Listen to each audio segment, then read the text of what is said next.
How's it going, everyone? It's GadgetsBoy. Welcome to another video. In this one, we're going to be taking a look at some cool tips and tricks that you can use on your new Samsung Galaxy S23 Ultra or just the Samsung Galaxy S23 series. Let's get into it. So first thing first is your power button. By default, this is set to launch a quick assistant called Bixby, but most people don't actually use that. So you might want to use that to actually power off your device rather than having to drag the quick menu option at the top and then pressing that power button. So what you can actually do is go into settings and then scroll down into advanced features. And once you get into advanced features, then go to side key. In side key, you can have double press to quickly launch your camera, or you can use it to open a different application. The other option is to either wake up Bixby or set it to power off menu. So here, select power off menu. So now when you press and hold the side button, it will load your power off menu. Next is your display settings. By default, this is set to Full HD+, but actually this is capable of actually much more resolution. So if we go into settings, you go into display settings, scroll down and change, first of all, change your adaptive. So motion smoothness to adaptive. So this will allow you to do 120 Hz refresh rate without burning your battery. So it'll adapt to whatever you're doing on the screen. But the main one is to go down to screen resolution and select that WQHD+. That way you'll be getting the full resolution that your S23 Ultra is actually capable of. Next, you want to change that navigation bar. So while still in that display settings, go to navigation bar, and here you can change from buttons or you can do swipe up gestures. Swipe up gestures for me feels a lot more natural. It's something I'm used to, but this is a matter of preference. So you can go between the both, depends on what you actually want. Next, you can change some of the icons available on the quick settings drawer. So if you draw it down, drag it down like so, you can see you have some settings here, and some of these you can actually change and move around. So to do that, just click add, and it gives you all the options available here. So for example, I've got things like I can add microphone access, just drag that across, and we can put that up top there.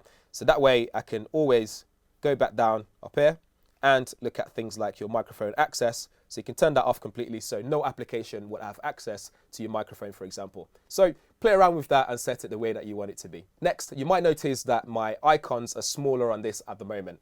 And the reason why that is I've changed the grid size. So to do that, just pinch to zoom on the screen, click settings, and on here you can choose home screen grid and change the sizes. So at the moment I've got 5:6, which allows me to fit more on one single screen, so I don't have too many pages and endless scrolling to find apps that I want to use. Speaking of trying to find applications, because if you're like me, I download so many of them and sometimes I don't know where they are. What you can actually do is swipe up from the home screen and you can search up top. So I can do Vero, I can do Instagram, and that will load up my application straight away. What you can also do on the same screen, instead of swiping from the top to see your quick settings drawer, what you can also do is actually just swipe down from the home screen and it will do exactly the same thing. This is actually good when you have such a large display. One of the cool things that's new to One UI 5.1 is modes and routine. So with this, you can set modes to when you're in bed, when you're in office, and set what it actually does. So go into settings, do modes and routine, and you can see all the options available like sleep, driving mode. So this way you don't get distracted when you're driving or distracted when it's time to sleep. Another cool thing that you can do on the S23 Ultra is wireless power sharing. And what this means is if you have one of those Samsung earbuds or something that can charge wirelessly, you'll be able to share your power with them if they're running low on juice. To do that, you can either find it yourself in the settings, or another quick way to do it is in settings, tap search up top, type in power, and you can see wireless power sharing. This will take it into the menu, scroll down, go wireless power sharing, power it on, and you're ready to charge other devices. For you photographers out there, one of the things you might want to learn about is the camera app. First of all, there's a separate app on the S23 Ultra, which is called Expert RAW. With this, you can do just a bit more. It's not there by default, so you have to go into the Galaxy Store and download it. And once you've downloaded it, it's there. Or it's also available through the camera app, but I prefer to download it. Once you've downloaded it, in Expert RAW, you can do a couple of things. So if you go to the top, you have 50 megapixel, or you've also got 12 megapixel RAW mode. With this, you can switch between different settings. When in 12 megapixel, you'll be able to do the new Astro mode, which you can use to shoot astrophotography, or you can do something called multiple exposures, which is a bit like bracketing. If you tap 12 megapixel again, those two options disappear because they're not available in 50 megapixel. So those are cool things you can do on there and play around with it. Back into camera app, you have some options there as well that you can actually change, which is not on or there by default, or certain things are hidden. So for example, if you go into a video, you can now shoot on the S23 Ultra 8K 60. So up top where it says UHD 30, you can tap that and select 8K 30. With that, you can begin to record 8K videos at 30 frames per second. In camera settings, there are other options that you can actually do as well. So you can toggle things on and off that may be useful for you to help you take better photos or take photos quicker. So if you go into settings, we can scroll down and see all the options available. You have Scene Optimizer, which will analyze the scene and make sure that it looks as good as it can be. Next, we have Show Suggestions.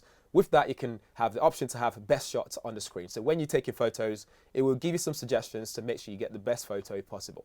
Scroll down, we can do scan QR codes, which can be useful because nowadays we're always scanning QR codes. Next, if you're wondering how to take burst shots, look at that. It says swipe shutter to take burst shots. So take note of that. So you can press and hold it, swipe it, and you can take rapid shots. Next, we can go down and go into shooting methods. Shooting methods allows you to take photos in different ways. So for example, you can show your palm like so, and it will take photo for you. So for example, if I go back out and go into camera, we'll do a selfie. Here, I can do this. Recognizes my palm and takes a photo, which is pretty cool.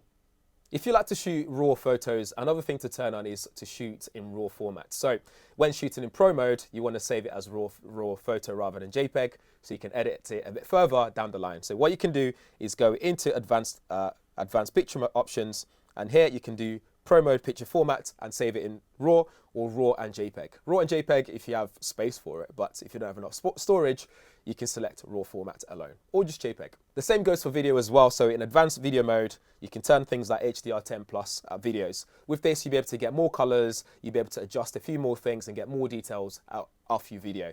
Do bear in mind though, not everything is compatible with this video format, so be careful there. Another thing to note is right at the bottom, you have things like portrait, photo, video, and more. You can actually add more to that area. So if you go to more, some of these can be added there. So if you press plus, this will give you the option to drag it right to the bottom. So if I want Pro mode, just drag that and place Pro mode at the bottom there, portrait video, can drag that there, save it, and then you got all this awesome extra features added to the bottom for quick access. Okay, one last thing. When you get your device, you actually need to make it your own. And what I mean by that is you can rename your device to actually be yours. So if you scroll down into settings, go to About Phone, where it says Tommy's S23 Ultra, you can edit that and actually call it whatever you want to call it. So that way, when you pop up on Bluetooth search, it's actually going to be what you've called it.